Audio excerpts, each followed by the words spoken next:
Bonjour à tous bien-aimés et bienvenue sur Vie TV.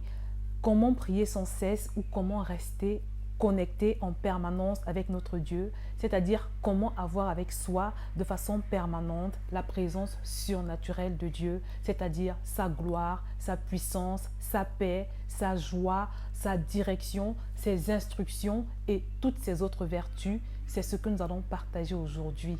Mais avant de répondre à cette question, bien-aimé, de savoir comment rester connecté à notre Dieu, je tiens à préciser, et c'est très important, que tout ce que je vais dire, tout ce qui va suivre est valable pour les enfants de Dieu, c'est-à-dire ceux qui se sont détournés de leur ancienne vie de péché pour se soumettre à la seigneurie de notre précieux Jésus-Christ.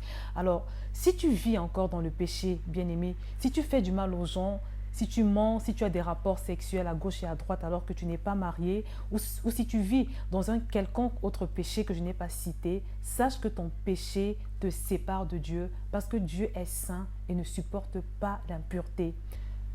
Alors si tu n'as pas encore mis ta vie en ordre selon Dieu, n'essaye pas de vouloir être connecté avec lui. Parce que la première des choses à faire dans ce cas, pour entrer en connexion à Dieu, c'est de déjà te repentir de ton péché, de prier pour recevoir la vie et la lumière de Dieu. Bien-aimé, je t'encourage véritablement à abandonner tous ces péchés sans aucune hésitation ni regret, sans aucun état d'âme, parce que ce qui t'attend, mon bien-aimé, est incomparable. Ce qui t'attend, ma bien-aimée, est beaucoup plus glorieux que tout ce que tu peux imaginer. Et crois-moi si je te le dis, bien-aimé, parce que j'en sais quelque chose. Ceci dit, la première étape pour rentrer en connexion avec notre Dieu, comme je l'ai dit plus tôt, c'est de commencer par s'assurer qu'on est sur la même longueur d'onde que Dieu. Et je vais m'expliquer, parce que c'est très important quand on parle de contact avec Dieu, de savoir à qui on a affaire. Tu dois savoir, bien-aimé, que Dieu est saint, omniprésent et redoutable. Je reprends, bien-aimé, Dieu est saint, omniprésent et redoutable. Et c'est très important de l'aborder en ayant conscience de ces trois éléments. Et je vais prendre le temps de vous expliquer ces trois caractères de Dieu parce qu'il est capital pour toi de les réaliser pour pouvoir être, comme je l'ai dit, sur la même longueur d'onde que ton Dieu. Parce que ces trois éléments font partie en quelque sorte du protocole qui existe, du protocole pour aborder Dieu, pour une bonne relation avec lui. Tu dois donc premièrement avoir la révélation de la nature sainte, ou si tu veux du degré de sainteté de Dieu pour pouvoir l'aborder convenablement, d'où l'importance, comme je l'ai dit tantôt, de se débarrasser de son péché si on veut pouvoir expérimenter une connexion véritable avec lui. Dans la Bible, par exemple, nous pouvons voir que quand Moïse s'est retrouvé dans la présence de Dieu, Dieu lui a demandé d'ôter ses sandales parce qu'il se trouvait dans un lieu saint. Deuxièmement, bien-aimé, tu dois réaliser que Dieu est omniprésent, c'est-à-dire qu'il est là en permanence et surtout il est totalement réel. Si pour toi Dieu reste lointain ou abstrait, cela veut dire que tu marches encore dans l'incrédulité et là aussi ce sera difficile pour toi d'entrer en connexion avec Dieu parce que pour Dieu, la foi est essentielle et déterminante. Troisièmement, notre Dieu est redoutable, glorieux, immensément grand. Et il est de ce fait très important pour notre Dieu que celui qui s'approche de lui, que toute personne qui s'approche de Dieu sache à qui elle a affaire. Et bien aimé, tu es d'accord avec moi que par exemple, pour aborder certaines personnalités de ce monde, il y a un protocole à respecter. Alors, Dieu qui est la plus haute personnalité qui existe, a aussi son protocole. Et c'est très important que tu saches qui est ce Dieu et que tu te comportes en conséquence parce que la façon que tu as de considérer Dieu bien-aimé peut l'empêcher de se manifester à toi. Et bien souvent, malheureusement, nous considérons Dieu en dessous de ce qu'il est en réalité. Et j'insiste vraiment sur ce point, mes bien-aimés, parce que le problème des croyants d'aujourd'hui, c'est qu'ils banalisent, ou si vous voulez, ils minimisent leur Dieu. Et c'est ce que Dieu appelle l'incrédulité. Et c'est également la base de tous nos blocages, de tous nos ennuis. Alors, bien-aimé, retiens bien la chose suivante. Tant que tu ne considères pas Dieu selon sa grandeur, tu n'es pas encore dans la foi. Et la Bible dit que sans cette foi, tu ne peux pas être agréable à Dieu et donc ta connexion est impossible. Mon frère ou ma soeur qui me regarde, je voudrais te dire aujourd'hui que ce Dieu-là que nous prions, que toi et moi nous prions, est infiniment plus grand que le président de la République française ou le président des États-Unis. Il est infiniment plus glorieux et même incomparable à la reine d'Angleterre. Alors, c'est un Dieu que rien ne surprend. Aucun événement, aucune guerre, aucune catastrophe, il sait et voit toutes choses en avance.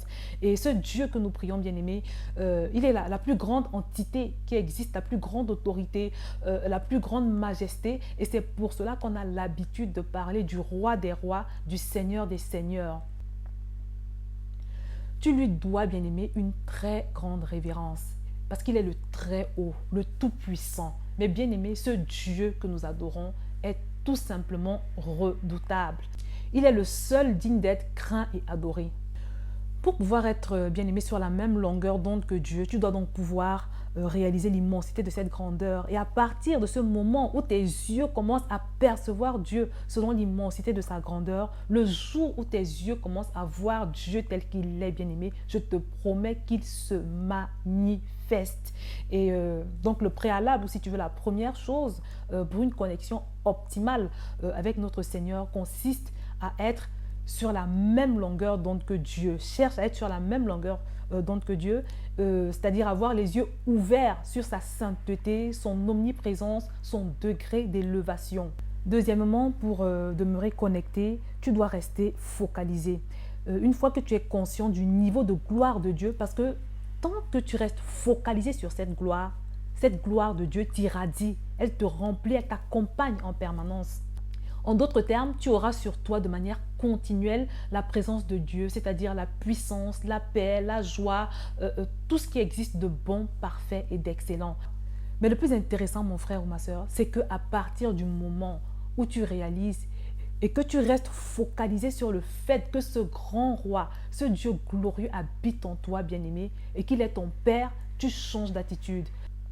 De la même manière, par exemple, que le fils de la reine d'Angleterre est rempli de distinction, d'assurance, toi également, tu vas te retrouver rempli de distinction, d'assurance, d'autorité et même de toutes ces autres vertus parce que tu sais et tu as la foi que tu es le fils de Dieu, de ce Dieu-là qui est au-dessus de la reine d'Angleterre.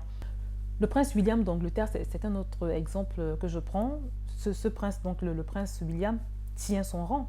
Il doit honorer sa couronne, il sait qu'il doit honorer sa couronne, il doit se montrer à la hauteur. Toi également, en tant que fils du royaume bien-aimé, le plus puissant de l'univers, tu vas commencer à honorer ta couronne. Parce que tes yeux seront ouverts sur la gloire, sur l'immensité de la gloire de ce roi, de celui dont tu es le fils, de ce roi, de ce Dieu glorieux qui est au-dessus de la reine d'Angleterre et de tous les rois et les présidents de ce monde. Mais surtout parce que le roi des rois sera devenu réel pour toi. Ta prière, ta louange, ton adoration ne sera plus un acte isolé que tu vas poser à un moment donné, mais ta prière va devenir une attitude, une continuité. Ta vie ou les actes que tu poses dans ton quotidien vont devenir une sorte d'offrande permanente d'adoration et de glorification faite à ton Dieu. Et là, on arrive au troisième facteur pour pouvoir rester connecté à Dieu, qui est donc justement cette attitude de louange et d'action de grâce, d'adoration permanente. Et permets-moi de te dire, bien-aimé, que la plupart des personnes qui adorent Dieu, que ce soit par leur louange, leur confession, leurs actions de grâce, leur obéissance dans leur quotidien, ceux qui font de leur vie une offrande quotidienne agréable à Dieu, témoignent tous que cette adoration suscite systématiquement la manifestation de sa présence dans la vie de la personne qui mène ce type de vie, qui vit dans cette adoration perpétuelle vis-à-vis de son Seigneur. Donc pour tout résumer aujourd'hui, bien-aimé, sois en permanence conscient de la sainteté, l'omniprésence, l'immensité de la grandeur de ton Dieu et tu pourras demeurer dans un état de connexion permanente et optimale avec lui. Je vais donc m'arrêter là pour aujourd'hui, bien-aimé, et je te remercie d'avoir écouté, toi qui as écouté jusqu'au bout.